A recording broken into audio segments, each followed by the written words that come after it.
I love it. Welcome back, everybody. I am Doc T here with Dr. David Dionson. Hello. We're back with SHARC Doc Talk. We're going to be chatting about some mid-back, shoulder, tennis, whatever. So stay tuned here. We're going to do our typical weekly check-in. So go ahead and tell me what you're just telling me. Yeah, it's been a fun week or so. However long we did our last podcast. However long it's been. Since then, I changed my training program on a kicking the table over here. Yeah, so he'll need to rehab that. Right. But for me, I changed my training program up just because I told my coach, like, for me to do the day-to-days here and then do my old training program, that there's not enough hours in the day. Oh, I know the feeling. So yes.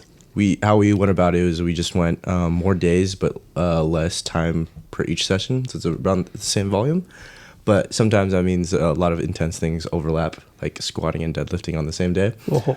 So I'm still feeling that. So, I can only imagine. Yeah. I mean, it's fun, but also at the end of it, I'm just sitting there like, why did I decide to go do this? But I got everything done in under 2 hours. So, I mean, it makes sense. That's good. It makes a ton of sense with that. That's good. And then what did you do over the weekend? Yeah, over the weekend, we went to the Palisades Tennis Club. Thank you, Eric Davidson, for that one. Yeah, thank you guys for allowing us to come in there. Yeah, that was for the Roy Emerson Classic. So we got to set up a tent, say hi, just reach out to a couple people, and then we got to talk about injuries, see what is stopping people from playing to their fullest potential. And that's kind of what we did all weekend. Yeah, I got slammed on one of the days. Like bad, dude. I remember working at many events, and that's usually what happens. Only one day, for whatever reason, that one day. Yeah. Everybody wants to come say hi. Yeah, everyone. And days prior quiet, day after quiet, but just that one day. Yeah, and I thought, funny enough, it was going to be a day where I was going to take a short day anyways. I wasn't really going to be there too much because it was actually, like, I think my sister wanted to go celebrate her birthday around that time. Sure. So I was like, I could just, do 2 hours. And then I found out the night before, sister wanted to celebrate the day before, so I did that. So I just was going to say I was going to be here for like an hour or so. Yeah. Yeah, that ended up being 4. Yeah, that happens. Yep. And it's good. I mean, you want to be there and be present. And, I mean, working events, it can be exhausting because there's setup and takedown and breakdown and stuff like that. But it is honestly kind of fun. Yeah, it was real fun. Yeah. I got to work on this one guy this is fun. He was playing singles and doubles.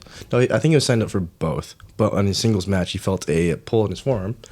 And we did a quick assessment. I told him, hey, it's probably at least a grade 1 strain. Grade 2, I can't tell because we don't have any imaging on it done. Right. But if you want to go play, that's up to you. Taped him up, worked on him, and he won his doubles match. I was like, there's something there.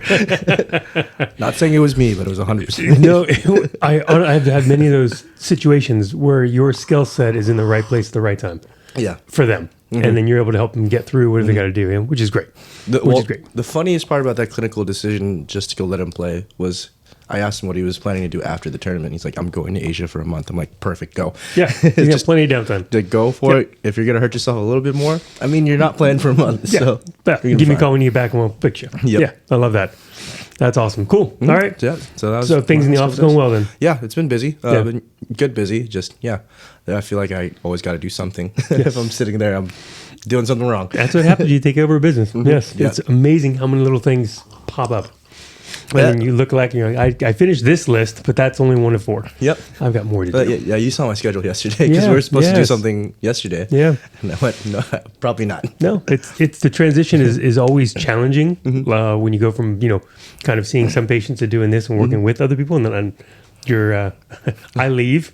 You take over the practice day to days and plate got full. Yeah. I mean, at the end of the day, it's always like what was the end goal is to be full, right? Yeah, so of course. Now I'm just starting to experience some of it. Yes. It's always be careful what you wish for. Yeah. Yes. It does have that effect on it.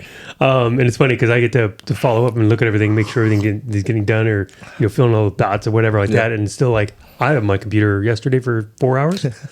I just sat, I had nothing to do today. I'm like, cool, let me do a few things I need to get done. 4 hours later, I'm like, Jesus. Yep. Which is, for the most people, like that's like their daily job. But for us, that's not what we do for the most part. It's all different. Like me doing what I'm doing now is just bizarre. I have to made a list of like the things I'm supposed to look at and check in on. And I'm like, this is weird. Yep. Yes. And it's crazy. Anyway, let's see. I was at a swim meet all weekend, 4 days worth. Fun. It was interesting. My daughter missed state cuts by a second or less in all 6 of her events. Second or less is rough. That it's swim, man. She learned a hard lesson. By the end, she's just like, just swim. That's what happens. And I was laughing like, yep, that's what happens. And then, of course, her older brother, middle son, who is kind of a above average swimmer, you say, he made state times in all of his events. So that made her a little angry. There's a bit of a sibling rivalry there. There you go. Because my older son's like, whatever his mood is of the day. Yeah. So he did great. She did great, though. She really did great. My older son they did a long course meet, which is 50 meters versus 25 yards. So there's no flip turn in there on 50 or 1 on 100. So my older son decided that I don't really want to get state times, but I'm going to beat my short course times in long course, which doesn't ever happen. Yeah. And he beat him by 4 or 5 seconds. Dang. And we're just like, just go. Whatever, dude. He's happy. He loves doing what he does. He enjoys it. So that was our weekend. Literally walked 16.2 miles. For that entire thing? But back and forth between the hotel where the bed was. Everything's just... That's a lot. Yeah. My wife thought it was great. She loves walking. I hate walking. I'm like, this is not fun. So, yeah, that was the weekend. Yeah, in a nutshell. And then Monday we had treatments with the team, and I go up there again in a couple hours today. Yeah, I have to take care of the office. So Yes, you do. Yeah. So, but it's exciting. I mean, the buzz in the building for the team this year is like you saw. Just everybody's just pumped. There's a different energy. Last year it was exciting, but not. I think I was more excited just because I was there. Yeah, for sure. But they feel like they can do something. That's what it feels like. Yeah. It's funny is I was talking to somebody, I can't remember who I was talking to about that whole thing. It was like, oh, you're doing I'm like year 10, want to do one more year. And I said, it's funny because it is, when you sit back and look, because we don't really look at it as I'm working with these professional athletes. Yeah. It's more like I'm working on an athlete. Yeah. Regardless of, if it's a tennis person for the weekend or a soccer player or whatever. But then every once in a while, usually in discussion, I'll take a step back and I'm like, oh yeah, I'm working on a professional football team. Oh yeah. Like these guys are the best of the best of the best in relative positions. And you're like, man, and when you talk to them, you work on them, and they tell you they felt the difference here, felt the difference there. They're putting themselves at the most peak performance positions. Yeah. Every play for the most part. So they're testing your skill set in real time. Yeah. It's flattering and humbling. Oh yeah. Oh yeah. All just smacked together like a sandwich. But it is truly kind of we are very fortunate that we get to do the things we get to do. In the setting we do, crew we work with is amazing up there. Oh, they're great. Training staff, everybody's they're awesome because they allow us to do some of our skill set while coalescing with their protocols. Yeah. And it's a symbiotic relationship I love.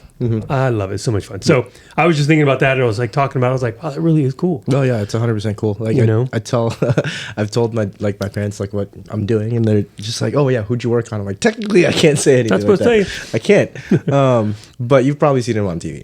But you've seen him on TV. So I can tell you that. But it's funny because I always want to know all this stuff, just because to them it's like, oh, you're treating X, Y, and Z. This is amazing. In my brain, I'm like, I'm just treating the person that's on my table. I'm just treating a hamstring. I'm treating a hip. I got a little neck tension on a guy I saw Monday. The fact, like I said, you get to, like, when you work on people in the office, we're normal humans. Yeah. So it's like, oh, cool. My shoulder hurts, my neck hurts, whatever. Yeah. The reason we know what we know and we're so confident what we can do is because we, like I just said, we get the litmus test 30 seconds later. Oh, yeah. I work on a guy, I think it was a calf. No, it was a knee. He goes right outside the door to the field because he has to do testing. He goes out and does it. Comes back in and said, felt great. Nice. I'm like, so what I did, I know worked 110%. Yeah. It's like, it's such a nice, like I said, it's humbling, but it's also a nice confirmation to yourself, like, all right, cool. Yeah, it is cool. 100%. And it is, that's what we were talking about. So there's a picture I have of me on the sideline with Rivers on the field.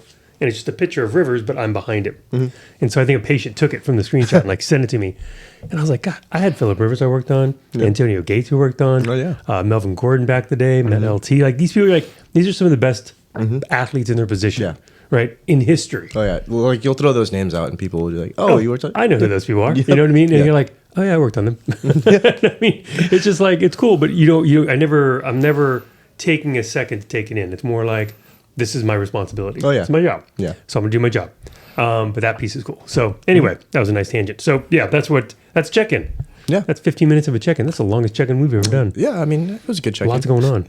We've been both busy. This is a busy time of year. Yeah. This is a very busy time of year. So you will be going back to the tennis place again for another one, hopefully? Yeah, we're talking that one through, seeing what that looks like what weekends and things like that happen. That's great. I think it's like for another tournament, but yeah, we'll figure that one out. So we decided to bring up, because we were talking earlier about what to talk about. I'm like, well, we just got off tennis.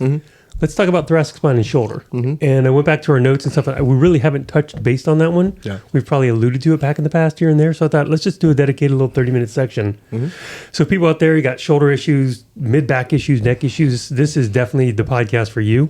We just like it at tennis players because tennis players, it's very funny. In the sport of tennis, they don't necessarily go overhead much. Outside the serve. Except for the one most explosive things they do, which is the serve, which has some of the most variables with wind and toss and things like that. So it's an interesting connection. Yeah. So anyway, jumping into the thoracic spine. Simple stuff for a lot of you out there to understand when it comes to the shoulder, neck, whatever. The thoracic spine, or we call it T-spine. The T-spine is actually a very mobile joint collection. We got rotation, we got side to side, we got flexion extension, all kinds of stuff.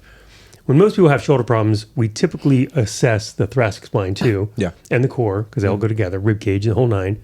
And it's fascinating because people tend to forget, and I don't know if you do this, I've done this a couple times in my career, that the shoulder really isn't attached. Like the arm isn't really attached to your body. Oh, that's actually my favorite thing to bring up with a patient. So when it just floats there. Yeah, when I have someone that comes in with shoulder pain, I will literally just pull up a picture of a shoulder on like Google and just say like, what's it holding this together? And it's one bone. It's just there. Nothing's connected. Yeah. It's all connective tissue that's holding it on there. Yeah. And even the scapula just kind of lays on the rib cage. Oh yeah. It's the muscles that make it do whatever it's going to do. It's really hard.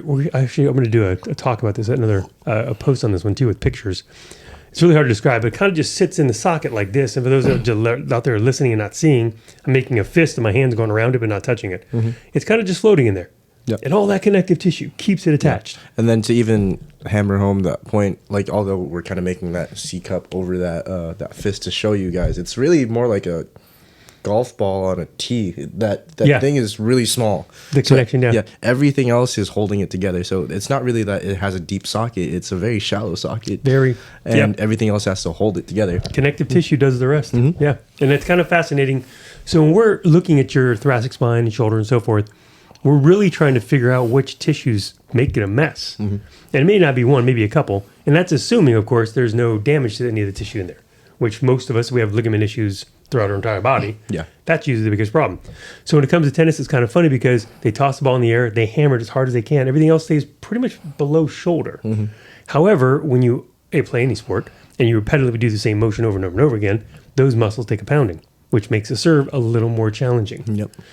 Fascinating stuff. So were you able to watch any tennis during the event? Yeah. We were kind of set up in between two courts, but Okay. I kind of forgot that some of the courts, they'll have to black out the backgrounds just so, the athletes can focus on the ball. Right. And not focus on the people. Right. But yeah, we got to see a couple of good matches. And then I'll have to say this. You can tell who is like level 6. I think there's like 7 or 8 levels in tennis. Don't quote me on that one. Sorry, Eric, that I don't know all that off the top of my head. We'll get there. But it was like basically the intermediate to advanced intermediate levels. And you could tell who was in the higher ups just because of the sound of the ball coming off of just the racket. And when it hits the ground, you're like, yep, that guy played in college or he's trying to be in that middle pro area. Yeah. But we saw a couple matches. But the biggest thing that I saw outside of, that overhead explosive motion was how long these matches can be.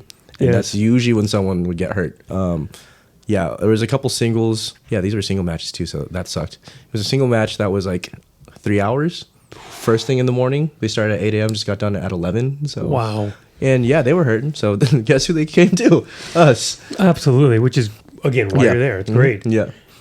I think people underestimate tennis, most sports, but tennis, because they tend to have your match can go 60 minutes or 3 hours. You have no idea going in. You could either be completely slaughtered, but then you have to win by 2 because of the game point. Yes, and you keep going and going and going. And very rarely do they eat and prep for that longer version of it all. So it's kind of interesting how that works out. But it's fun when you can kind of explain that to them because most tennis players want to play. Yeah. And their injuries are rarely severe. Yeah. You don't see a lot of torn hamstrings or blown out MCLs or LCLs or whatever. But you see a lot of these knick-knack injuries, forearms, like you had mentioned, calves, knees, things of that nature. And it's fascinating with tennis players. Golf, I think a lot of rotary sports have the same kind of issues. It's usually something's wrong with the way they're transferring power. Yeah. Right? From their feet to the ground and their hips through the core and up into their shoulders or arms. Getting their feet, the biggest thing every coach I talk to is like, get your feet to the ball. And then when you don't get your feet to the ball, that means everything else is a mess. So people say, well, why did my shoulder hurt when I play tennis? I'm like, that's partly why. Every single mishit, misstep, overhand, alteration, variable, the ball bouncing, whatever, everything wears and tears. Yeah. And you'll find a lot of tennis players, older ones that we know personally, shoulders are a big issue. And it's some of the things you think like volleyball, not as much baseball. Why in tennis is shoulder such a big issue? And when we dive into we generally assess people and find out. You dive in and see, we have a weak XYZ. We have a dysfunctional left to right or right to left if you're left-handed, depending on what you're doing. We have variables that your body's not handling very well. Yeah. So it is awesome to see currently how your higher level tennis, pro tennis, you're seeing them weightlift more. You're seeing more functional training. You're seeing a lot of these new things being added in that you can ask Eric, they never did. Oh yeah. Like they didn't see the gym. They didn't even know they had a gym. And it was like, it's helpful. Oh yeah. Absolutely. Especially when you come to a 3-hour tennis. And that was just one. You might have had another one later that day. Yeah. So I'll have to say this much about this tournament. It was cool to see because most of them are only playing once or twice a day. Most of these other tennis tournaments they'll play like 5 matches in a day. And so it could be, you might have a very long day. Yeah, 2 or 3 3-hour matches in there. So and you get nutrition, hydration, and if it's warm out, electrolyte situations. It was warm out that weekend was too. It? Oh wow. Yeah, I was so funny enough. When you work the outdoor events, you kind of forget that it's outdoor because you're so used to working indoor. Sure. So the sun will be here at one side on like 10 a.m. and then all of a sudden, it becomes like 1 p.m. and now the sun's over here. So your table's slowly moving to be in the shade. I'll be honest with you, I had forgotten about that to warn you of that because I had learned that in the CrossFit events and stuff I worked in the past. Literally, I would go scout it out a couple days before and just swing by real quick and see how the sun sat to know how to set my table up so I didn't have to move too much. But that's a real thing. Oh, it's definitely part of it. And what's great is my table's black, so that's the best. I have to make sure that the table's not too hot before most tables. I mean, you can't get a white one because it just gets stained. It looks dirty. It looks horrible all the time. Yeah. Black pleather, you can cover that up a little bit. Yeah. So the T-spine and shoulder. The whole point of what we're trying to get to here is these are things you need to take care of. So T-spine, for example, like the motions and movements in there, we have the functionality of core muscles and things like that, which help stabilize the area. But then the joints themselves have to be able to move as well. So whenever you have a shoulder problem, you really got to make sure you look at the T-spine, understand the T-spine, make sure it's doing its job, and then start connecting the dots from there, which is what we do, I think, really well. Yeah. To put it in perspective, we always talk about, well, I shouldn't say we always talk about, it's commonly heard everywhere else where like tennis injuries will be overuse injuries. And I think there's some merit to that. But also when we talk about that shoulder and that T-spine together, there might be some level of what I call underpreparedness, especially when we start going overhead. Like, is that all coming from the shoulder, or are you using your mid-back to compensate for that shoulder? To not lower be able back, lower back, everything there. Yes. So when we do these injury assessments or these performance assessments, that's kind of what we're looking at. How does the system work together best? And that may be leading to the clues of your reasons why. I almost said the other one. your shoulder. Shoulder big problem. I'm trying to get that out. It became this thing. I can't. Ugh. So, what we're trying to say with that is when you get assessed, what you're really looking for, because everybody could say, it's like, I did this thing online. And I see these things, they pop my feed all the time now.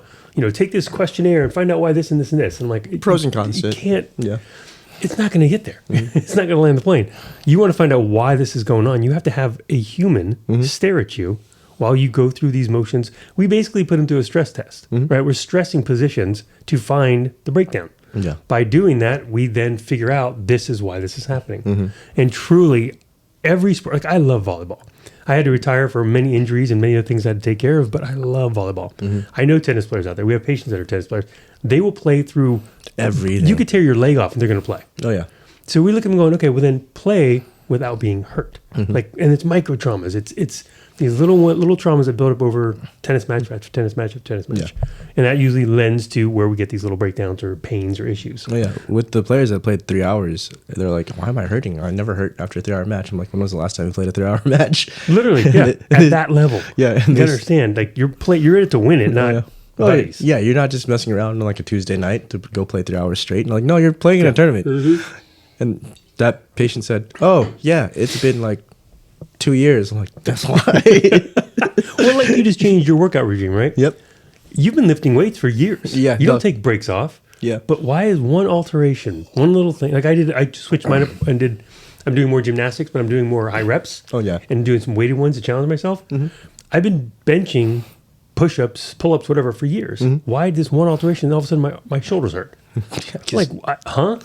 It's funny. It just makes no sense because I did something my body is not trained. And that's the thing that gets people a link a lot is even you. This is a good example. You probably should have switched up your training anyway because your body was getting too complacent with the routine. It adapted. That's what bodies do. Yeah. That's why I get so like, I hate walking.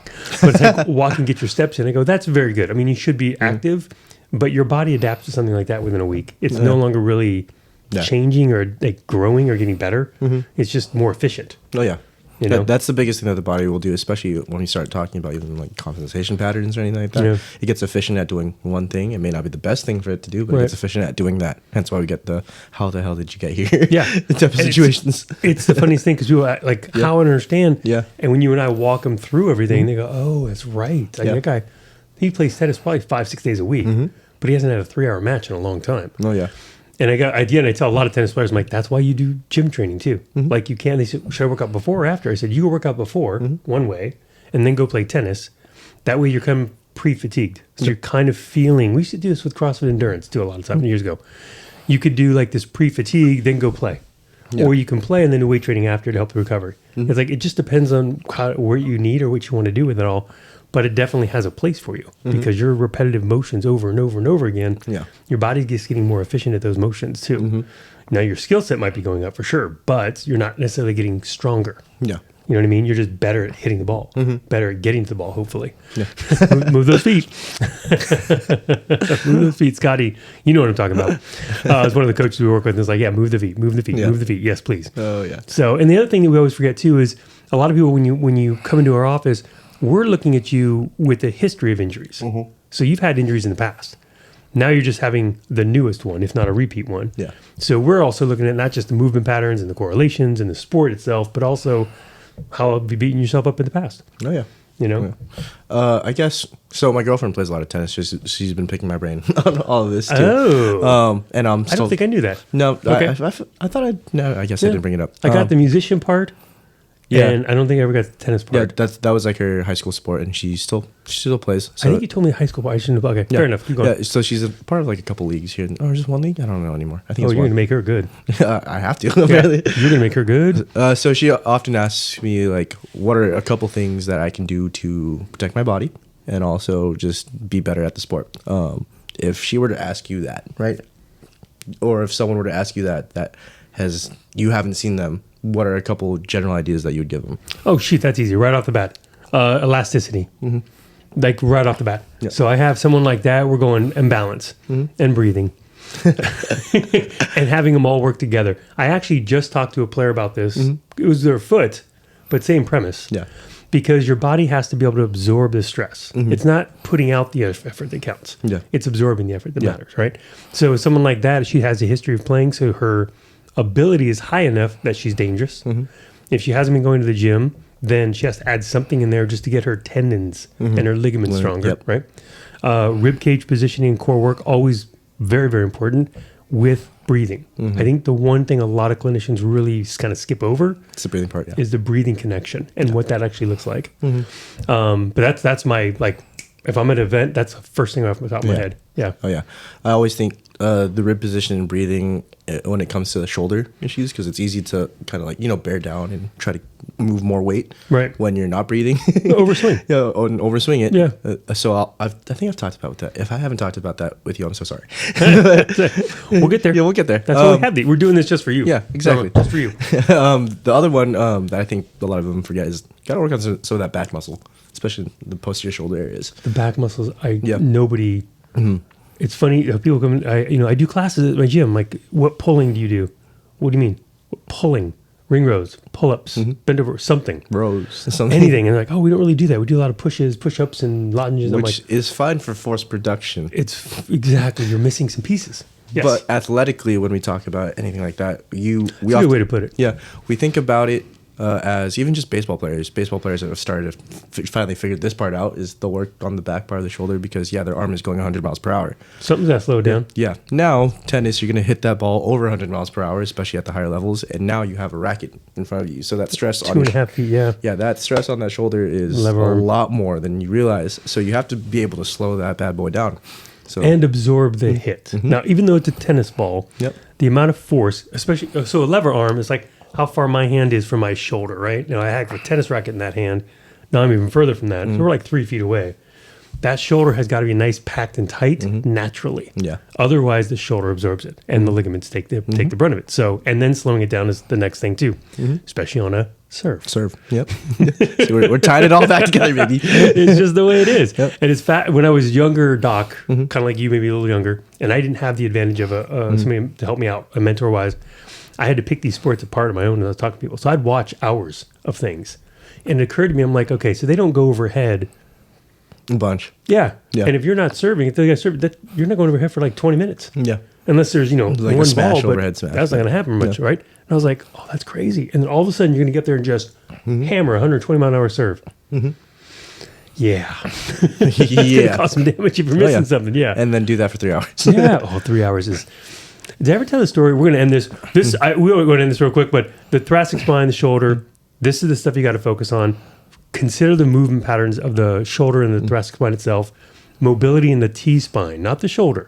I see how people trying to stretch their shoulder. I'm like, there's no need. It's fine. It's the T-spine, not in the thoracic spine. Most of the time is going to be causing any like tightness problems, quote unquote. Yeah. But leave the shoulder alone because I promise you that's not tight. Promise you. Yeah. But real quick, anecdotal story here. You can cut out if you want to, but this is pretty funny. This will give you an idea what tennis players can be like. Competitive too. Showed up for a match at 8 o'clock, skipped breakfast, had a banana, I think they said. Okay. Was only going to play one match. That one match turned into 3 hours and 4 minutes. Okay. And what'd you do afterwards? Went and had a Chardonnay and a salad.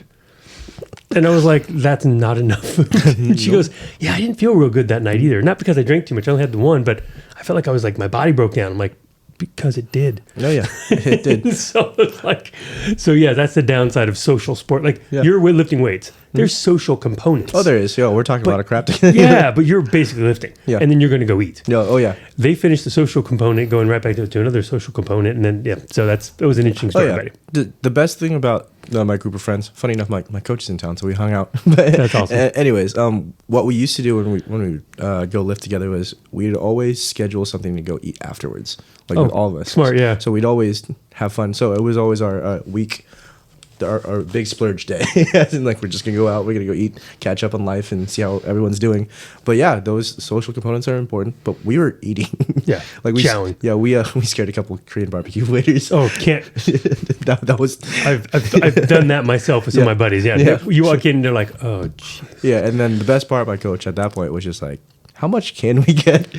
And I looked at him and I'm like, hey, dude, I know it's all you can eat, but we got to finish all of this. And so we did. We felt horrible. I remember the time you guys took me. It was, that's a lot of meat. Oh, yeah. It was great, but I had meat sweats for a day. Oh, yeah. But needless to say, that funny anecdotal story, right, is you need to refuel the system after everything that you do, 100%. Especially after a 3-hour match. Yep, because what she did basically is broke down muscle. That's it. Yeah, and the body's looking to recover, and it just doesn't have the building blocks to do so. Salad and Chardonnay, unfortunately, as great as that sounds, is not going to cut it. No. It sounds great. But. So the message of our day is make sure you eat after you play tennis for 3 hours. Oh, yeah. Please do. But anyway, so I hope we covered it pretty good. We'll touch on this again. I think we have more to talk about this expansively than I thought. We don't want to bore anybody too much because we can go down rabbit holes. So we're trying to keep it lighter and shorter. But we could literally go probably like a semester's worth of material over the shoulder. Oh my God, it's amazing. And pick it by sport too. Yeah, I'll even say this much, right? Alvin, one of our good PTs on the other side, when we talk about shoulder, he says he likes and he hates the shoulder because there's so much that could happen, but there's also not a lot that has to happen for the shoulder. Yeah. So there's a lot that we could talk about here. So if you want to know more about it, just let us know. Yeah. And we'll try to break it down as best we can. We'll do more on it Saturday. I like that. Yep. Yeah. We're talking about what we're going to do next time. Let's do that again. Okay. I like this. All right, guys. We're going to check out here. I'm Doc T. I'm Dr. David. We'll see you guys next time.